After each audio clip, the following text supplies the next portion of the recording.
Dans une interview accordée à Paris Match, Marlène Jobert a pris position sur le cas de l'affaire Gérard Depardieu, accusé de viol et d'agression sexuelle par maintenant plusieurs femmes.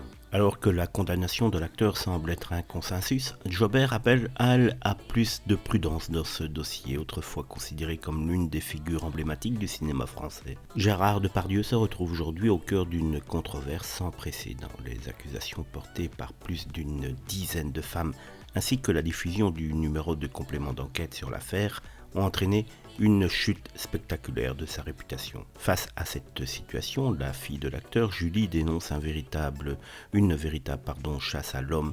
Pourtant, plusieurs personnalités telles que Carole Bouquet, Yvan Attal, Pierre Richard ont pris publiquement sa défense, arguant du principe de présomption d'innocence. Cette prise de position a suscité une réaction en chaîne avec la signature d'une contre-tribune par 600 autres artistes qui, eux, ne connaissent pas véritablement la loi française.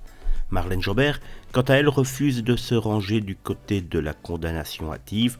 Son opinion va à contre-courant de la tendance actuelle qui consiste pour beaucoup de célébrités à éviter le sujet. Son intervention souligne aussi la complexité de cette affaire et l'importance de préserver le principe fondamental de cette présomption d'innocence. Faut-il se prononcer sans essayer d'en savoir un peu plus sur ceux que l'on condamne? On a tendance à juger et à dénoncer trop vite et parfois pour se mettre en valeur, dit-elle.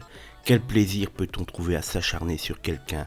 Il y a, dans cette époque, un plaisir de la haine qui m'effraie et qui m'attriste terriblement, a encore déploré la maman de l'actrice Eva Green. En ce qui la concerne, Marlène Jobert a connu Gérard Depardieu très jeune. C'était dans son premier grand rôle au cinéma dans Pas si méchant que ça de Claude Goretta en 1974.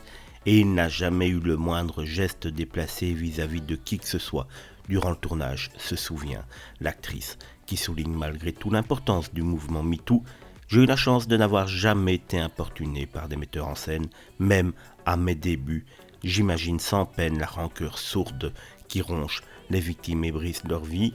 Un discours teinté de prudence, mais aussi et surtout d'intelligence.